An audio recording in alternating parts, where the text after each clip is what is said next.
Welcome to a game by the name of TimeMelters.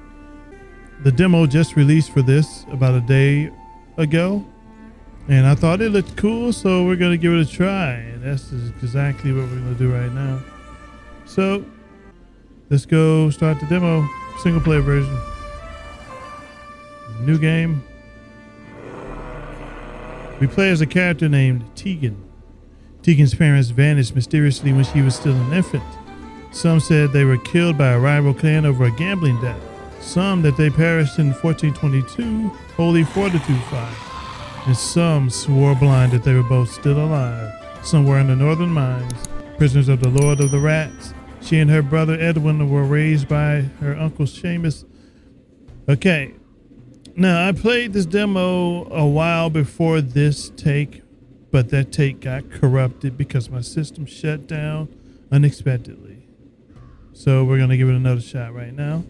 Welcome to TimeMelters. Don't worry if you feel a bit overwhelmed. This short game mechanic demo is a heavily condensed tutorial. In the actual game, these mechanics are taught to the players over the course of several missions, and the learning curve is not steep as it appears here. There's also a much richer storyline in the real game. However, the battles in this demo are meant to be hard, for our game is all about quick iterations of fail, adjust your strategies, and retry approach.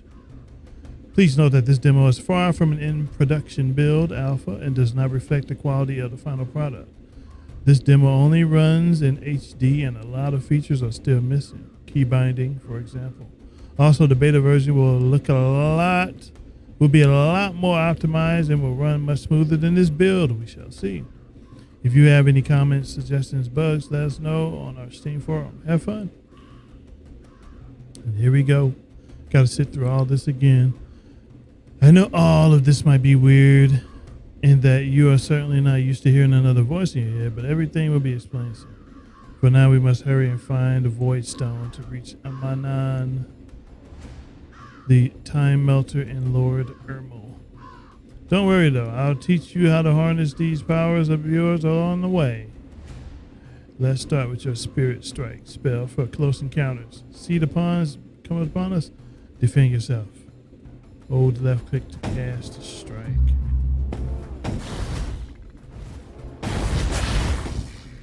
Last time I did not let him get close enough to take me down. That might change this time around.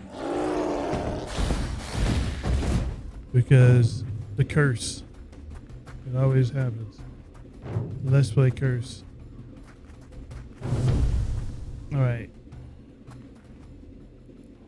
Haha, well done. Now let's try to use your teleport spell. First, mark a teleport spot, then move away from the spot and start fighting in that group of pawns over there. See what happens when an enemy gets too close. Kill the pawns.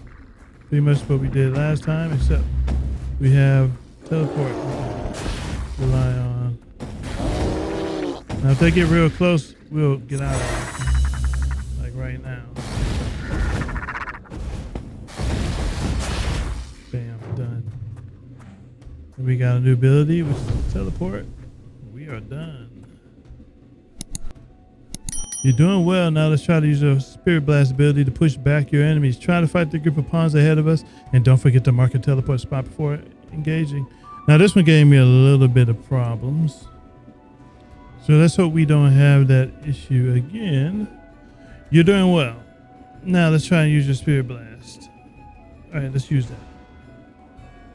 So we have to do our teleport first, then push them back. So it's best to just try to take out as many as we can, push them back, then try to take them out.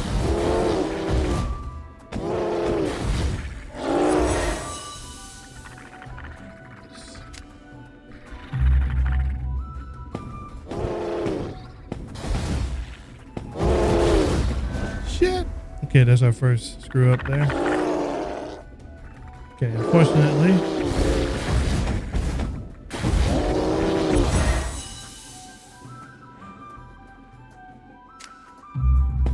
Okay, I think we got it now. We did it. Took like 2 or 3 shots. The basics tutorial complete. Now, it's like you don't need me at all. Keep in mind that if an enemy gets too close, we will get killed instantly unless you have marked a teleport spot. That will ruin your day in a hurry. Luckily, you're able to cast much more powerful spells than you might think. To achieve this, however, you need to absorb spirits, denizens of the invisible world. Getting close enough to a spirit will allow you to absorb its power and obtain some spirit mana. Try to absorb the spirits over there. I am. Yes. Oh, yes. We're feeling it. All right, absorb spirits to refill your spirit mana bar. So let's make a teleport. We gotta get closer right here. Okay, after absorbing spirits, you can manipulate their form and fuse them with the elements around you. Do you see that tree over there? It's actually one of the many sons of the great oak. It can be roused to help us fight, kill some of our enemies, bring it to the life with the spirit. Now, use keys 1 through 4, and select the cast. Now that tree is going to help us out. And I'm going to create a teleport just in case. The tree's just picking them up and just tossing. Yeah, get them out of my way. Same with that one. Pick them up too. Yes. Thank you, tree. All right.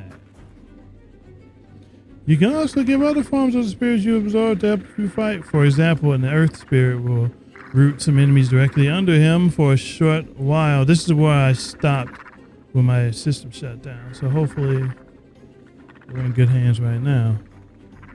Let's do it. However, enemies will be freed if they take any damage.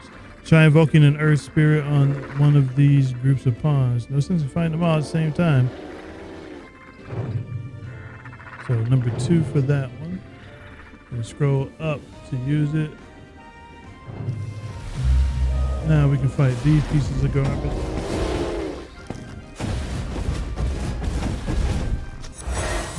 Shit.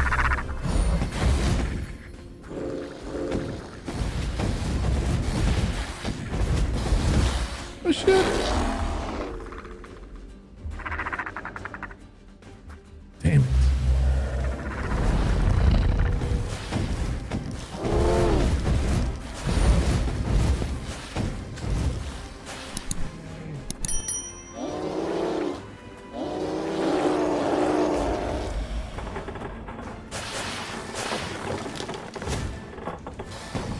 Alright, I remember we can do that. Use the tree. So we'll combine all our powers. We did it. By Barra, what art you possess? You may have noticed that the spirit of some enemies can be liberated when you kill them. Now let's try to invoke a fire spirit. Unless they are too close to your enemies, you will tend to attack your fire spirits first. You can use this spell to lure them to a certain area of the map. Try invoking a fire spirit atop that hill. So that's fire spirit spell. This is number 3. Move the mouse upward. Okay.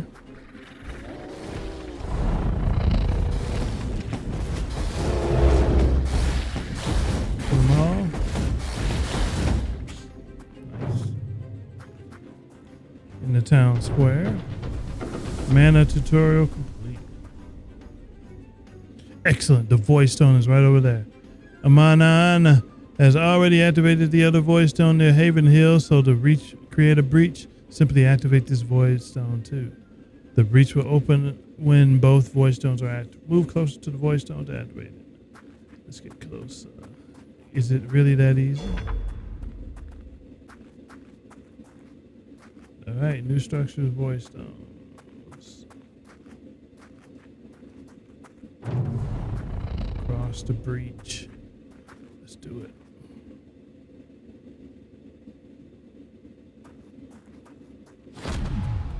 We are in the breach. What the heck? Mantar looking son of a gun. This is a story element. Thank the flow you are here. As you can see, things didn't quite go as planned. They so rarely do these days, says Amanan. Not only have I lost track of Lord Ermil, but bone walkers have taken over the Haven Hill. We have to find a way to take back the city and save any survivors we can. I apologize for what's coming ahead, for throwing you into the fray with no explanation, but we need to scare your powers out of you. Tegan, what are you saying, Amanan? Oh boy. No time to explain. Protect me while I open the rift. The time rift. Attend me well. We come now to the tricky bit. There will be a lot of confusion ahead, but I'll explain everything as soon as we dispose of these bone walkers. Here's where we use all of our talents. All right.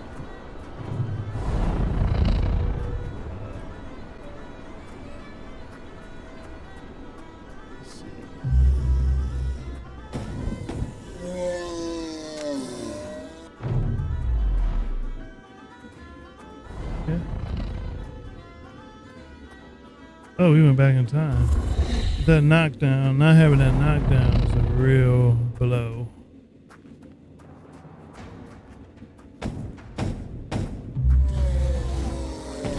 I'm literally trying to get a shot.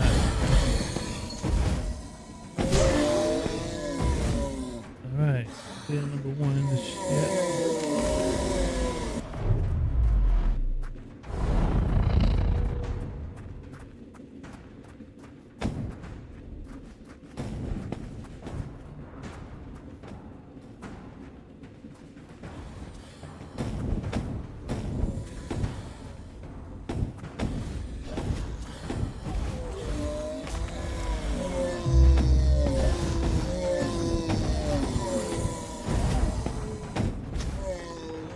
Oh shit.